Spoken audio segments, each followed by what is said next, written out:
ನಮಸ್ಕಾರ ಎಲ್ಲರಿಗೂ ಚಕ್ರವರ್ತಿ ಯೂಟ್ಯೂಬ್ ಚಾನಲ್ಗೆ ಸ್ವಾಗತ ಮತ್ತು ಸುಸ್ವಾಗತ. ಸೌಜನ್ಯ ಪರ ಹೋರಾಟಗಾರರಿಗೆ ಚಕ್ರವರ್ತಿ ಮಾಡ್ತಕ್ಕಂಥ ನಮಸ್ಕಾರಗಳು. ನೋಡ್ರಿ, ಯಾರ್ಯಾರು ಸೌಜನ್ಯಗಳ ವಿರುದ್ಧವಾಗಿ ಮಾತಾಡಿದಾರಲ್ಲ, ಇವತ್ತು ಎಲ್ಲರೂ ಕೂಡ ಗುಡ್ಚಾಪಿಯನ್ನು ಬಂದ್ ಮಾಡಿದ್ದಾರೆ. ಇದು ಮಾತ್ರ 100%.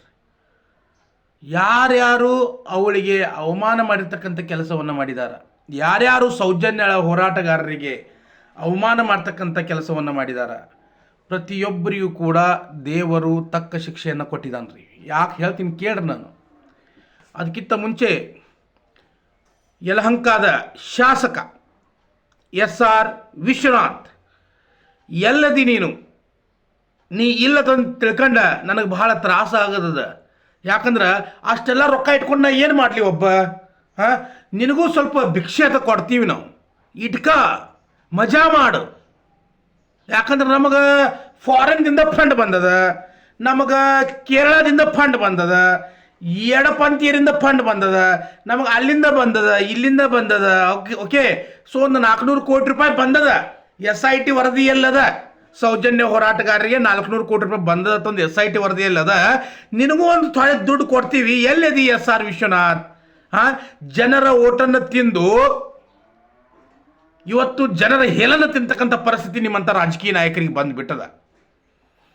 ಯಾಕಂದ್ರೆ ಯಾವಾಗ ನನಗೊಂದು ಪ್ರಶ್ನೆ ರೀ, SR ವಿಶ್ವನಾಥ್ ಹೆಣ್ಮಕ್ಳದು ಯಾರಿಲ್ಲ. ಈ ವ್ಯಕ್ತಿ ಹೆಣ್ಣು ಮಕ್ಕಳ ಕುಟುಂಬದಾಗ ಬೆಳೆದಿಲ್ಲ. ಇವನು ಇವ್ರ ತಾಯಿ ಹೆಣ್ಣಲ್ಲ. ಇವನನ್ನ ಯಾರು ಹಡ್ದಾರ? ಒಂದು ಹೆಣ್ಣಲ್ಲ. ಮತ್ತು ಇಂಥ ಇವು ವಯಸ್ಸಾಗಿದ್ದ ಮುಕ್ಕಳ್ಯಾಗ ಬುದ್ಧಿ ಇಟ್ಟಿದ್ದಾನೆ. ಎಲ್ಲಿಟ್ಟಿದ್ದಾನಪ್ಪ ಬುದ್ಧಿವ? ಸ್ವಲ್ಪ ಅದ್ರ ನಾಚಿಕೆ ಮಾನ ಮರ್ಯಾದೆ ಬೇಕಲ್ಲ ಇವನಿಗೆ.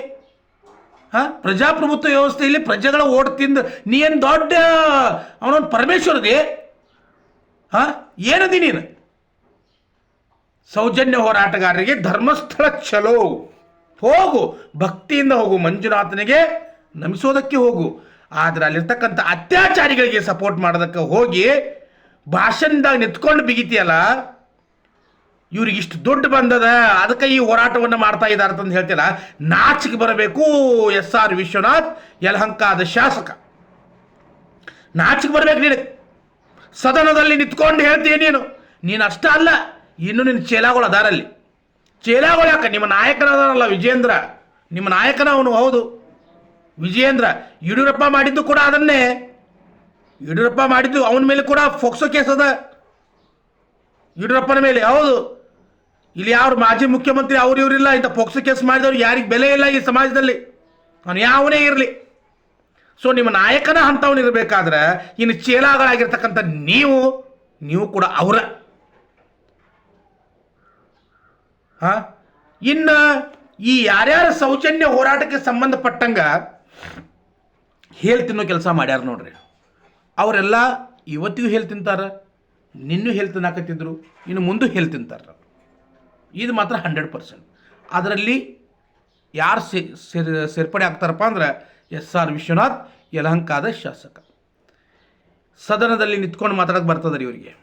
ಆದರೆ ಇಲ್ಲಿವರೆಗೂ ಆಗಿರ್ತಕ್ಕಂಥ ತನಿಖೆಯ SIT ವರದಿಯನ್ನು ಕೇಳೋದಕ್ಕೆ ಇವರು ಕೊಂಡ್ಯಾಗ ತಾಕತ್ತ ಇಲ್ಲ. ಯಾಕಂದ್ರೆ ಡೈರೆಕ್ಟ್ ಏರ್ತದೆ ರೀ, ಅದು ನೆತ್ತಿಗೆ ಏರಿಬಿಡ್ತದೆ. SIT ವರದಿ ಆ ರೀತಿ ಇರಬೇಕದು. ಹೌದು, ಪಾರದರ್ಶಕವಾಗಿ ಇಡೀ ಕರ್ನಾಟಕದ ಜನತೆ ನೋಡೋ ಥರ SIT ವರದಿಯನ್ನು ಪ್ರಕಟ ಮಾಡ್ರಿ ಅಂತ ಕೇಳೋದಕ್ಕೆ ಈ ಕೆಲವೊಂದಿಷ್ಟು ನಾಲಾಯಕಿ BJP ನಾಯಕರಲ್ಲಿ ಮುಕ್ಕಳ್ಯಾಗ ತಾಕತ್ತೆ ಇಲ್ಲಗಿದವ್ರಿ. R Ashok, OT Ravi, Vijendra, SR Vishwanath, ನಿಮ್ಮಂಥವರಿಗೆ SIT ವರದಿಯನ್ನು ಕೇಳೋ ತಾಕತ್ತಿಲ್ಲ. ಗೃಹ ಮಂತ್ರಿ ನಮ್ಮ ಪ್ರಿಯಾಂಕ ಖರ್ಗೆ ಏನಾದರೂ ಒಂದು ಮಾತಾಡಿದ್ರಪ್ಪ ಅಂದ್ರೆ ನಿಮ್ಮ ಕುಂಡ್ಯಾಗ ಬೆಂಕಿ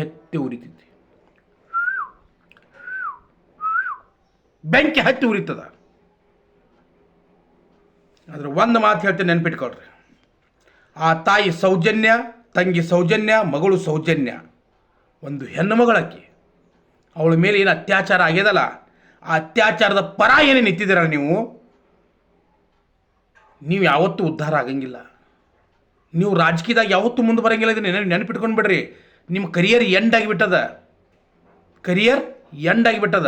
ನಿಮ್ಮ ಕುಂಡ್ಯಾಗ ಅಷ್ಟು ತಾಕತ್ತಿಲ್ಲ ಸದನದಲ್ಲಿ ಕೇಳೋವಂಥದ್ದು. ಸದನದಲ್ಲಿ ನಿಂತ್ಕೊಂಡು 400 ಕೋಟಿ ರೂಪಾಯಿ ಆಪಾದನೆಯನ್ನು ಮಾಡ್ಬೋದು ನೀವು ಹರೀಶ್ ಪೂಂಜಾ, ಆಮೇಲೆ ಬಿ ಎಲ್ ಸಂತೋಷ, ನೀವೆಲ್ಲ ಸೌಜನ್ಯನ ವಿರುದ್ಧವಾಗಿ ಕೆಟ್ಟದಾಗಿ ಮಾತಾಡ್ತೀರಿ. ನೀವು ಅತ್ಯಾಚಾರಿಗಳ ಪರವಾಗಿ ನಿಂತ್ಕೊಡ್ತೀರಿ ನೀವು. ಆದರೆ SIT ವರದಿಯನ್ನು ಪಾರದರ್ಶಕವಾಗಿ ತೋರಿಸುತ್ತ ಸರ್ಕಾರದ ಮೇಲೆ ಒತ್ತಡ ಹಾಕೋಷ್ಟು ಕುಂಡ್ಯಾಗ ತಾಕತ್ತಿಲ್ಲ ಅಂದಮೇಲೆ ನಿಮ್ಮಂಥವರಿಗೆ ಓಟ್ ಹಾಕಿ ಗೆಲ್ಲಿಸಿ ಈ ರಾಜ್ಯವನ್ನು ಆಳೋದಕ್ಕೆ ನಾವು ನಿಲ್ಲಿಸ್ತೇವಲ್ಲ, ನಮ್ಮ ಮೆಟ್ಟ ತಗೊಂಡು ನಾವು ಹೊಡ್ಕೊಳ್ಬೇಕಿಲ್ಲಿ. ಮಹೇಶ್ ಶೆಟ್ಟಿ ತಿಮ್ಮರೊಡ್ಡಿ ಹಿಂಗಂದ್ರು ಸಿದ್ದರಾಮಯ್ಯನಿಗೆ. ಸಿದ್ದರಾಮಯ್ಯ ಒಬ್ಬ ಕೊಲೆಗಾರ ಅಂತಂದು ಮಹೇಶ್ ಶೆಟ್ಟಿ ತಿಮ್ಮರೊಡ್ಡಿ ಅಂದ್ರು ಅಂತಂದ ನಿಂತ್ಕೊಂಡು ಸದನದಲ್ಲಿ ಹೋಗ್ಕೊಂಡ್ರಲ್ಲ, ಯಾವುದೋ ಒಂದು ಕಟ್ಟು ಪೇಸ್ಟು ಎಡಿಟ್ ಮಾಡ್ಕೊಂಡ. ಅದನ್ನ ಅಂದವನು ಯಾವನು? ನಿಮ್ಮ BJP ಅವನೇ, ನಿಮ್ಮವನೇ ಅಂದಿದ್ದ.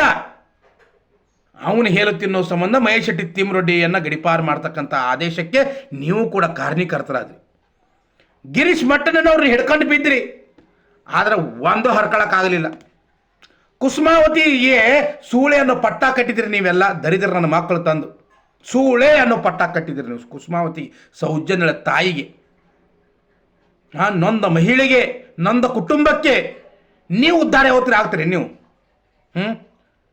ಉದ್ಧಾರ ಆಗ್ತೀರಿ? ಒಂದು ಓಟಿ ಕ್ವಾರ್ಟರ್ ಕೊಟ್ರಿಪ್ಪ ಅಂದ್ರೆ ನಮಗೆ ಕೊಡ್ಕೋತ ತಿರುಗಾಡ್ತಾವೆ. ನೀವು ಐಷಾರಾಮಿ ಜೀವನ ಮಾಡ್ಕೋತ ಇಡೀ ರಾಜ್ಯವನ್ನು ಲೂಟಿ ಮಾಡ್ತಕ್ಕಂಥ ಕೆಲಸಗಳನ್ನ ಮಾಡ್ತಾ ಇದ್ರಿ. ಹೆಣ್ಣು ಮಕ್ಕಳಿಗೆ ನ್ಯಾಯವನ್ನು ನೀವೆಲ್ಲಿದ್ದು ಕೊಡಿಸ್ತೀರಿ?